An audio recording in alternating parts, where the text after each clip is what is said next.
Minister Modi and China's President Xi Jinping have met for the first time since 2020 and the standoff in the Galwan Valley. Remember, for the last few years, Indian troops have been standing eyeball to eyeball with Chinese troops, but a major announcement of a pact at the LAC, a disengagement that could lead to a de-escalation, preluded this bilateral between the two leaders. The meeting is taking place at the BRICS summit in Russia. I'm Barkha Dutt, you're with the Mojo Story. Our big focus today is on that BRICS summit and the message that Prime Minister Modi is perhaps sending to the Western world at a time of a showdown between the Modi government and the Trudeau government over Hardeep Singh Nijjar, and rising tensions between India and the United States over Khalistani Gurpatwant Pannun. Now, of course, India has argued that India believes in multi-alignment, in a multipolar world. That the BRICS is not an anti-Western forum, but a non-Western forum. But the timing is interesting. The fact that Putin is hosting the summit is even more interesting. This is all happening at a time when the West has been counting on the so-called isolation of Vladimir Putin. Certainly the images coming out of Kazan in Russia run counter to any sort of semblance of isolation. What might be expected from that bilateral between Xi Jinping and Prime Minister Modi? What's the larger message from the BRICS summit? And is it a message when the Prime Minister talks about no double standards on terrorism meant for the West? Or is it also meant for China? How do we decode the messages coming out of the BRICS summit? Joining us is a very distinguished panel. I want to introduce them. Professor Raja Mohan, who's of course one of India's finest strategic affairs specialists, experts, columnist with the Indian Express as well, is with us. Welcome to the program. Lieutenant General Raj Shukla, military veteran, is with us. Welcome, sir, as always, to the program. And Ambassador Veena Sikri, veteran diplomat, is with us. Namaskar, ma'am, and welcome to the program. Now, let me actually start with you, Ambassador Sikri. How do you read or how do you decode the messages emanating from the BRICS summit? This is not the first time, of course, that we are part of this forum, but the timing, this summit coming at a time when there is a showdown between India and Canada, when there are tensions between India and the United States of America, when the West has been going on about the isolation, quote unquote, of Vladimir Putin, the Prime Minister emphasizing that there can be no double standards on terrorism, underscoring the fact that the BRICS community represents 40% of the world. What is the message and who is it directed at? Well, I think the message is directed at telling the world, BRICS and non-BRICS included, about India's policy, foreign policy based on strategic autonomy and on India's own interests, that we will be friends and we will develop our interests wherever it suits us, and we will work on that. I think Prime Minister's, strong iteration of the achievements of BRICS and what he wants them to work on further. For example, he spoke about the digital payments infrastructure, he spoke about the environment, about the Green Fund, and so many other activities in asking the BRICS people to join. And his view on terrorism was absolutely categoric, and that aimed at the West and the non-West. It aimed at, as much as Pakistan and what the world thinks of Pakistan, as much as at Canada and so on, saying that we have to have one standard for terrorism. And he also spoke about the increasing radicalization of youth, which is a great problem and which is, feeding into terrorist activities all over the world, particularly in Europe and other places like that. So I think that his message was comprehensive. I think the overall summing up of what BRICS is came a couple of days ago in a statement that the Prime Minister and his office had made, saying that BRICS is not an anti-Western grouping. It is a non-Western grouping. So I think this option of a alternative grouping has come out loud and strong through the way the BRICS summit has been organized by President Vladimir Putin in Kazan, a very important part of Russia, and the way in which the new members have joined, and the way in which a long list of members is waiting to join. So, the focus of BRICS and the amount of attention it's attracting is enormous. I think the second big factor which we must see is the special role that Prime Minister Modi has garnered for himself at BRICS. And we saw it yesterday in the meetings that he had with President Putin, who spoke to him about, accepting India's role in bringing an end to the Ukraine-Russia war. His meeting with President of Iran, President Masoud Pezeshkian of Iran, and he also spoke about, the President of Iran also spoke about the role of India in the Middle East, in the West Asian conflict between Israel and Hamas and Hezbollah and others. So, Prime Minister's role as a world leader, seen as a global force for mediation, for peacekeeping, for bringing conflicts to an end, that has come up very sharply. And of course, the most awaited moment is the meeting between President Xi Jinping and Prime Minister Modi. And I think that too is very important, that just on the eve of the BRICS summit, the 4-year-old effort, ever since the events took place in eastern Ladakh, in the Galwan Valley and others in May and June of 2020, the 4 years of effort, very painstaking effort, combined with 31 meetings at the diplomatic level on the working group, 21 meetings at the military level, and also India's strong preparedness at the border. We responded this time for the first time, I think, to China's salami slicing efforts, which have spanned decades, by responding with our military preparedness. We can respond, we will respond militarily. We are ready for the diplomatic negotiations. As Prime Minister said, it is an era of diplomacy and dialogue, not war. We do not want war, but we are prepared for it. And we have shown that we are prepared for it. And the reason that is being talked about around the world, why did suddenly President Xi Jinping, blink? Why did the Chinese side blink and agree to the disengagement and agree to go back to the pre-2020 positions, because of course on Depsang plains and Demchok is where they had held out, and now they've agreed to that. So this could lead to a disengagement. De-escalation is another matter altogether. Why did he agree to it? That is being speculated. I think it has a lot to do with the Chinese economy, which is in the process of falling off the cliff, if it hasn't done so already, and also the Chinese army itself. The question of their volunteers, their conscripts, and they're not really, the young Chinese demographics is such today. You do not have that amount of young people willing to go and serve, at this high heights of 10,000 feet and above, and lose their lives. These are single children families. So all in all, with China blinking on the eve of the BRICS summit and the forthcoming meeting between the two leaders, could we have a pathway for implementation, which is what the Chinese Foreign Office spokesman also mentioned, that we're going to look at pathways for implementation, how to implement this resolution of the conflict. Yes. That is what they will talk about, and that we're looking forward to.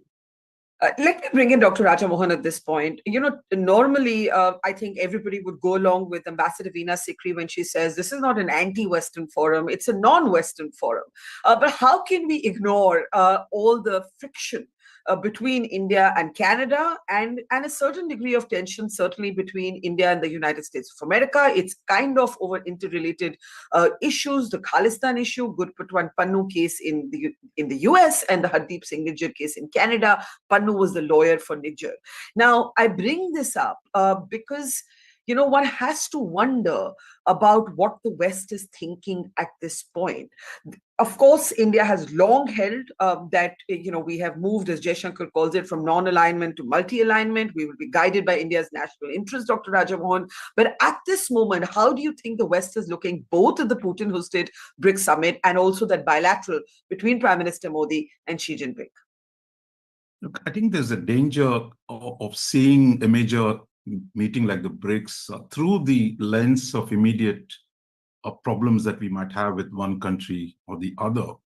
How much you might say about the Niger and the Khalistan issue, India's problems on the border with China are far more consequential. We have struggled to sort this out over 4 years. So I think we need to, there is a presentism in a sense, immediate lens tends to overwhelm the larger picture. So I would just make three points. I think one, the West is, I don't think they're very fazed by this summit. In fact, yesterday, the White House spokesman said that, look, they don't see BRICS as a rival organization. They have countries like India, Egypt, and Brazil, which are leading partners of the United States. So this notion that this is somehow a coalition, a united front of the non-West against the West, I mean, that's in the discourse of commentary. But I think what we know is there are deep internal contradictions within this group. Say, for example, between India and China. So when the Prime Minister was talking about terrorism, I mean, he has issues to raise with Canada, but he also has issues to raise with China.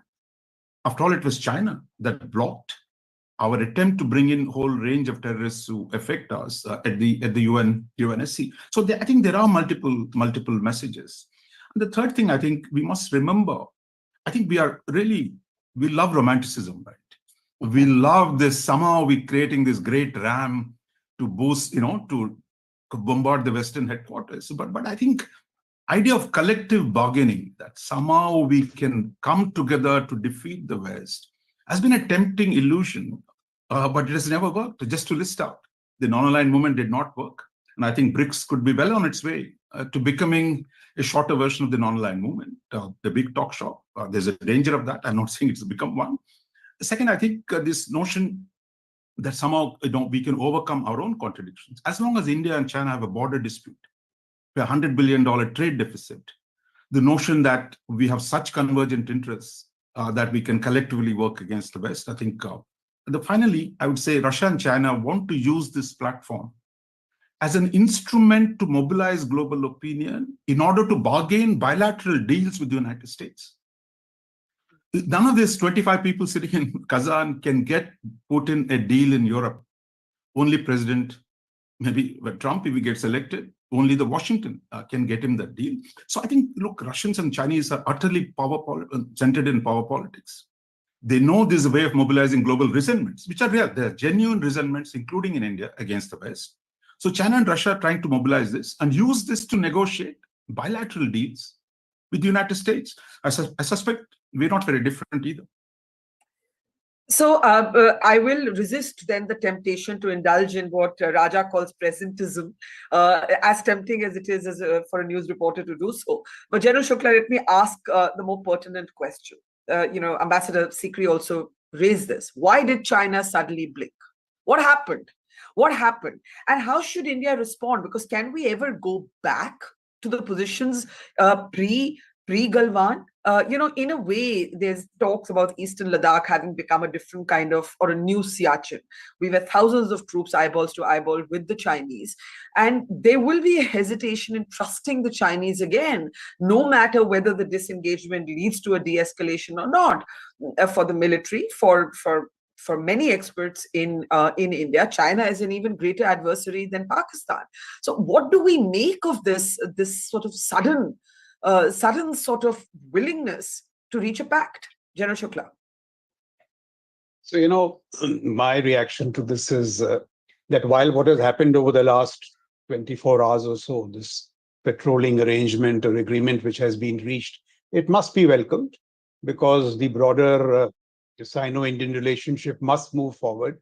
It can't be held hostage to an impasse at the borders. But these are early days yet. I mean, this whole business of disengagement, de-escalation will have to pan out. The patrolling arrangements will have to be verified, and that trust will have to be rebuilt. What happens to the permanent infrastructure which has been constructed, these huge tunnels, ammunition points and all that? So, I mean, good news, it must be welcome, but we must be watchful and vigilant, which I'm sure the LAC formations on the ground will be. But the larger point that I wish to make is this, that if we view the Sino-Indian competition through the narrow prism of just the LAC, we are making a grave mistake. Because the challenge with China, the competition with China is far deeper, sophisticated and complex. So it should not just be attached to that. The second point that I would like to make, I think Ambassador Sikri made this point, what has got them to agree is, of course, the diplomats must get a lot of credit for it. But over the last 4 years, what we have done, what we should have done many years earlier, but what we did finally, this whole business of operational rebalancing, positioning reserves, massive upgrades in logistics. If you go now, and if you had gone there 3 years back, you would see a massive, logistics upgrade, technology infusion. It's not been in the public domain, but in many other areas, we have, there has been calibrated aggression, Yangtze, for example. So I think that the PLA realized that India's defense posture along the LAC has strengthened significantly. And therefore, it does seem to me that for the foreseeable future, they will not be able to coerce similarly as they did in Galwan. So that's one major, the thaw has been extracted. It is not because it is suddenly good neighborliness. They have realized that there's no point pushing here. But that does not, and I would like to reiterate, larger challenges remain. And see, what is the core issue here? The core challenge is that given the power differential, and look at the power differential, how it translates militarily. In my view, it's about $400 billion every year. But China's budget, whatever you say, the American Enterprise Institute says $700 billion, let us say $500 billion. Ours is 100. Now this $400 billion is translating year on year along the LAC. And here, therefore, the acquisition of military power is at an astonishing clip. So this differentiation that we make, primary orientation, Taiwan, not India, that is not true on the ground at all. And therefore, as we move forward in the relationship, we must not let go of the operational momentum. And the future of the Sino-Indian relationship must be edificed on what I call fail-proof deterrence. It is possible, but we have to, remain focused. And now the time also has come. We just have to address this issue head on. We have to look at increasing the defense budget. This differential of $400 billion is a very serious issue.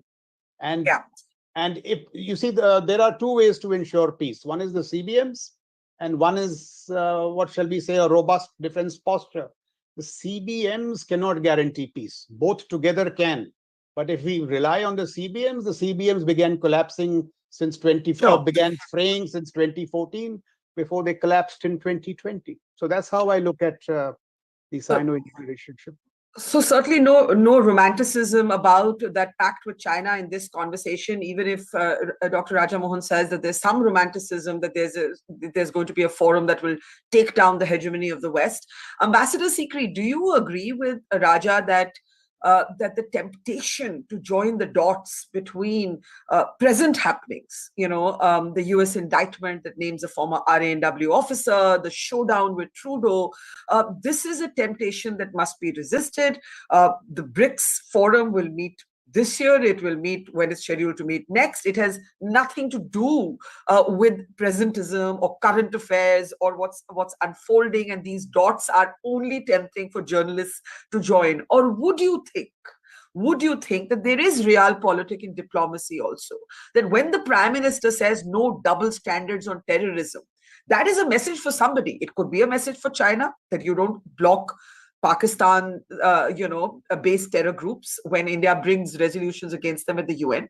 But it could also be a message for those Western countries that have cast this entire dispute over Khalistan as a morality play, without looking at their own sort of responses in similar circumstances. How do you see it, Ambassador? Well, I see it as a bit of both.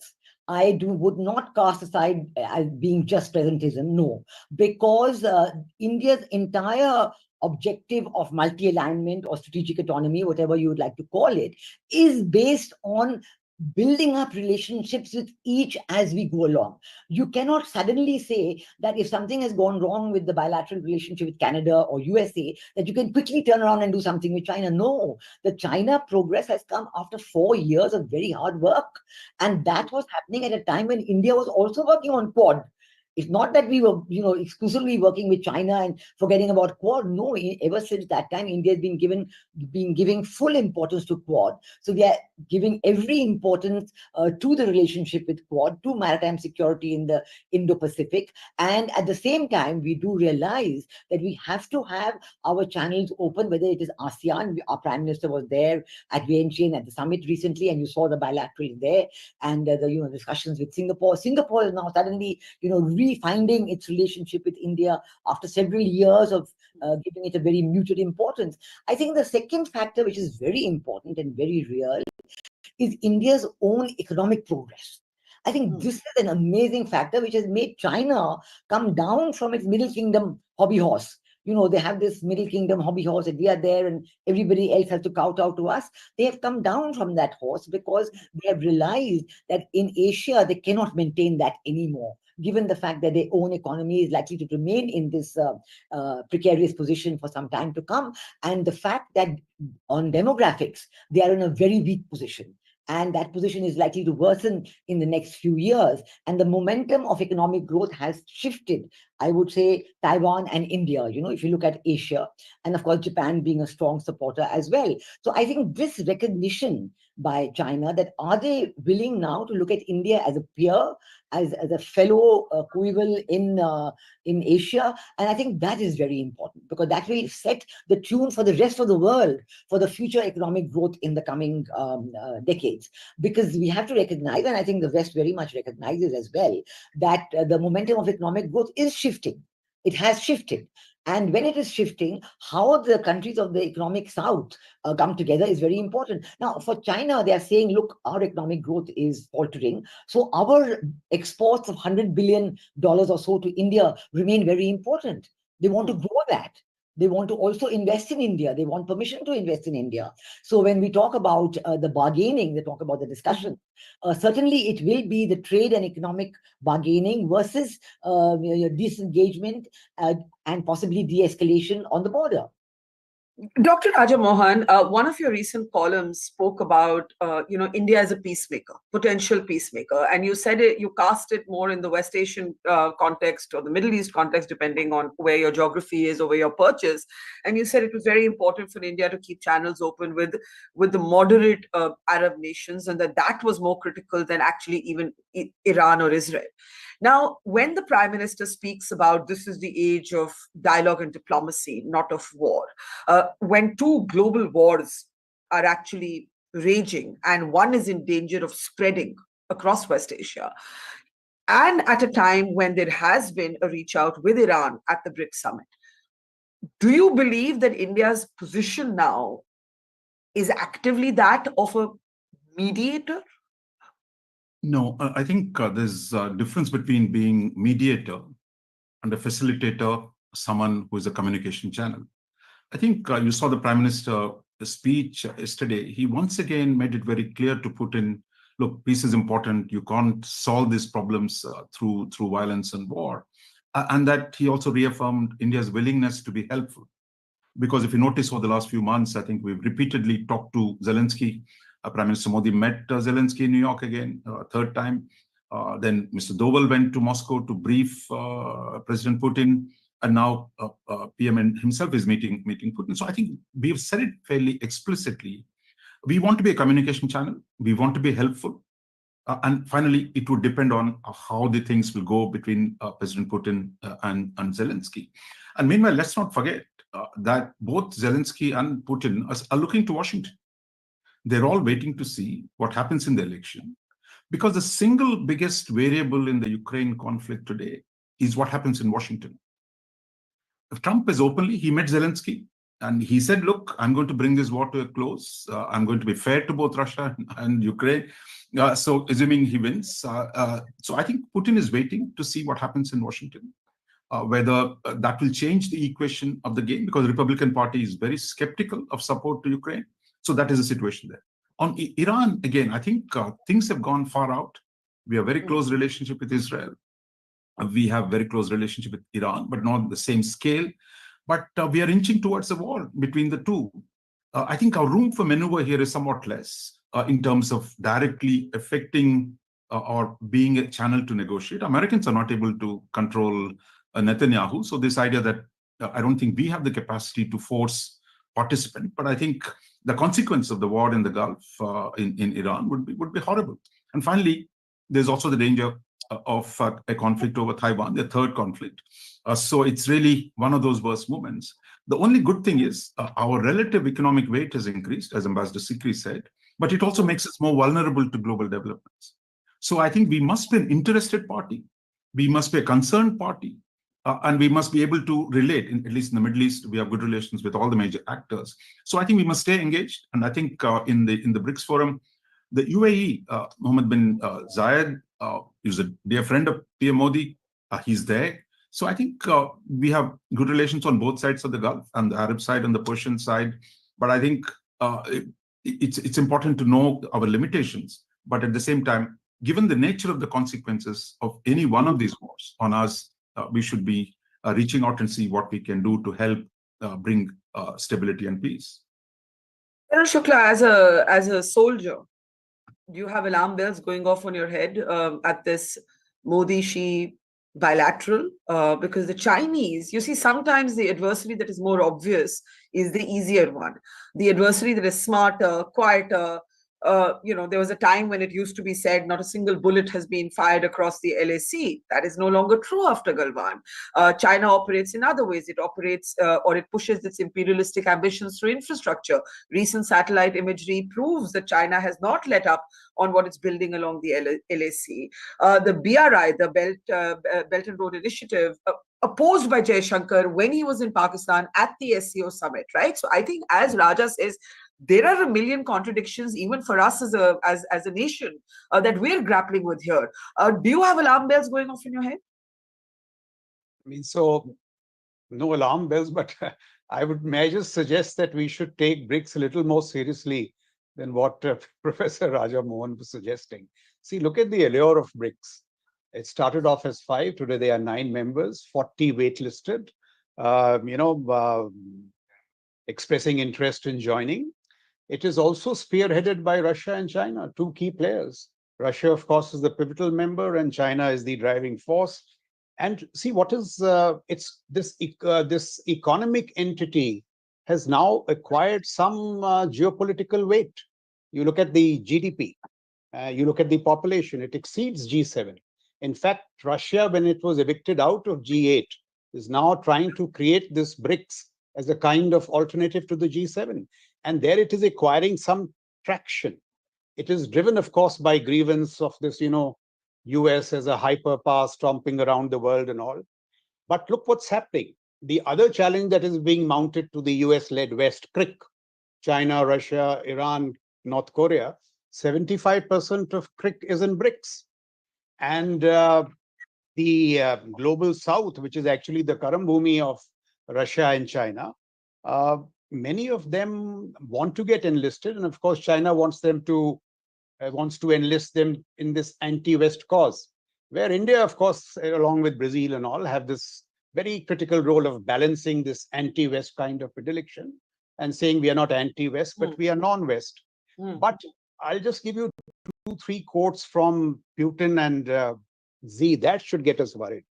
They are talking of enhancing leverage with both Washington and Brussels. They are saying not a seat at the obtaining table, but a new table for ourselves.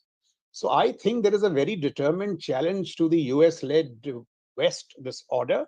It may be early days yet. It may not, realize its potential, but the challenge is definitely.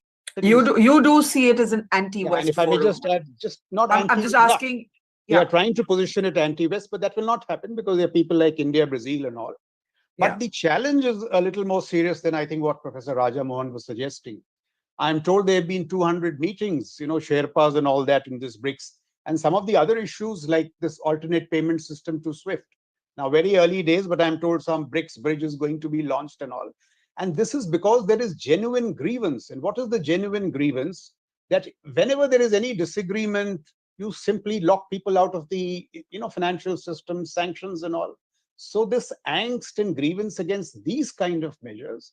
So a serious challenge is being mounted to this old Bretton Woods system. Look at the anachronistic traditions in the Bretton Woods system. Today, why should the boss of the IMF and the World Bank be a European or American citizen? It is these kind of issues which are causing a lot of angst. And therefore, we must take the BRICS a little more seriously, though it may not live up to its potential. Okay, we have just a few more minutes left. Professor Raja Mohan, I must give you a chance to respond. Are you guilty of not taking BRICS seriously enough? I don't think it's possible to take BRICS seriously. Look at the last 1 week in the Indian stock market. Where has the money gone? We've fallen from 85,000 Sensex to barely 80,000 today. All that money has gone to China. Because one signal from Xi Jinping, he's going to liberalize investments, he's opened its real estate market, so money has flown there. Look, I think Chinese have $1 trillion trade with the US. They have a massive trade surplus with the Chinese, with the Europeans. So this notion, they're going to simply abandon this. I think they're doing it purely to mobilize the rest of the world. Putin and Xi have reasons to do it. But Xi Jinping keeps meeting President Biden separately, wanting a separate deal. They're going to manage the world as two most important powers. So I think here's a BRICS problem. If anyone thinks India will jump from a dollar-dominated world, for all our resentments against the sanctions that come, would we like a yuan-dominated regime? Would you like China to dominate the global finances? We're not able to handle the $100 billion trade deficit. So I think there are contradictions here. But this is it's as I said, look, there's a lot of romanticism. The idea that you must build a front. Resentments are real. But the ability to translate resentments into a coherent strategy. Yes, they are talking about, de-dollarization is very, very popular in sections of Indian media. But the fact is, Prime Minister Modi himself said that, look, we are looking at trade in, our own currency. We're not trying to, and Putin himself has said, look, there's no BRICS currency in play. The only threat to dollar actually comes from the United States. President Trump's advisors, some of them say they want to reduce the value of the dollar to promote manufacturing in the US. The crypto guys, the biggest challenge to dollar now comes from the crypto technology industry, which wants to restructure the whole system. So I don't think Russia, China will do the talk, but I think the capacity to get the UAE, one of the most important influential countries, Saudi Arabia, into this battle against the Americans. And I think we really overreading the situation, and I think we should be pragmatic. We have reasons to work with the Russians and the Chinese, but I think we should temper what is possible, what is in our interest, and what is not in our interest. Okay, let's take last comments on what you would be looking out for, all three of you, at that bilateral between Prime Minister Modi and Xi Jinping. Ambassador Sikri, I'll start with you. Well, I think when we go into a bilateral like this with President Xi Jinping and Prime Minister Modi, the first thing we need to know is that China is very clear in its objectives. They want domination of the world, and they at best are looking for a G2, which is USA and China, and this is the two groups. And they dominate the rest of the world, and they divide the world into their spheres. India has been staunchly opposed to this. India believes in multipolarity. India believes in multi-alignment, and India is going to remain that way. We're going to really fight our way to ensure that there is multipolarity. And I think a lot of what Prime Minister Modi has done through his foreign policy reinforces that. So we have Quad, we have BRICS, we have so many other forums going. Our Prime Minister invited for the G7, almost as a standing member there for all the meetings. So that is there. Our effort also remains to ensure a rules-based international order. The double standards that our Prime Minister spoke about not only apply on terrorism, but also on a lot of other economic activities, including this unilateral sanctions and so on, and even more are expected against China, against Russia. So I think that this will remain our goal, and we will push for that. We want to be a part of the global international order, whether it is Bretton Woods system, permanent membership of the Security Council. We want that. We don't want any isolationist effect. The second aspect, which is very important in the meeting with President Xi Jinping, is that the leadership of the global South. Now, India has positioned itself very well after a very successful G20 chairmanship and the G20 summit, and the interaction with the virtual summits of the global South that have been held more than once, 2 or 3 of them. It has really given India a very good positioning in the global South. We got the African Union into the G20. Africa is very obliged to us for that. So India is going to push ahead with that. Now, China wants to upstage that apple cart. Now, the point is, do they want to do it by isolating India? I don't think so. I do not see the BRICS as being dominated by Russia and China. It's going to be dominated by Russia, China, and India. This is the original RIC, which were together. They're going to dominate it together. If any one of the three tries to do it separately, I don't think it's going to work, because even the other countries will not want it that way. Nobody wants to be anti-Western or be seen as anti-Western. And China, getting people in their corner, saying, you come and be with us and then I'll give you. Everybody's seen with the BRI, it didn't work. They just got a trap. They just got a dead trap. So China has lost its credentials to be leader of the global South after the mess it has made with the BRI. So I Okay, think, sorry. General Shukla. So just two things. I mean, the President Xi, Prime Minister Modi meeting is all about keeping the political relationship going. And the surest way to make sure that it grows is to ensure that there is no failure of deterrence either in the borders or anywhere else. So we must work harder to make sure that these meetings, these broader flows are not interrupted by any failure of deterrence. Because what happens in the Sino-Indian relationship is that when military deterrence fails, then diplomacy tends to, bail you out. And that should not happen. The military deterrence should be so strong that diplomacy can ride on it and take the political relationship forward. That is one. And the second quick point is this, that, no matter what our good intentions are, India and China are the number 1 and 3 economies in PPP terms, growing in close proximity, no Himalayas, no buffer. Our geostrategic trajectories are bound to clash. The only way to keep them peaceful is by investing in a strong strategic military posture. Raja, let me give you the closing comment. What would you be particularly interested in terms of, if you were a fly on the wall at that bilateral, what would you be looking to hear? You know how the Xi Jinping, he doesn't negotiate in the last minute, so it's all pre-cooked. I'm sure the declarations are all set. Yeah. Basically, how the Chinese style is to stand tall, look far, make broad statements. The negotiation, that's why it was announced before the two leaders met, so that the nitty-gritty has been sorted out. And I expect them to frame broad areas. We need peaceful coexistence. We need stable borders. I think because the principal outcome of the settlement is for 5 years, there's been no political dialogue between India and China. There's been no economic engagement, though the trade is going. So only thing that has gone on is the military level dialogue. So now that has come to an important conclusion. So I think it opens up space for India to start a fresh look at the China relationship. And for China too, has locked itself in a needless confrontation. So it also looks for that space. So at the end of it all, what it means is India needs more space in the international system. While we are close to the US, we're not an ally of the United States. It was never believed that we won't have problems with the US. There's always going to be problems with the US, given the nature of the political system. And with China, the problems are even bigger as a neighbor, as a dominant power in the region. So I think how do we navigate this dynamic? Having reasonable relationship with most of them is what gives us this space for multi-alignment. So I think this summit will go down as India once again clawed back some space that was lost in Galwan, and some of it that is being lost because of what some of the reporting that you have done on the Khalistan issue, where the kind of self-righteous, legalistic nonsense that the Americans and the Canadians have been peddling. So I think we are creating space, and I think we'll remember this Kazan visit as a creation of space for India through multi-alignment and through creating more elbow room for ourselves in a complex world.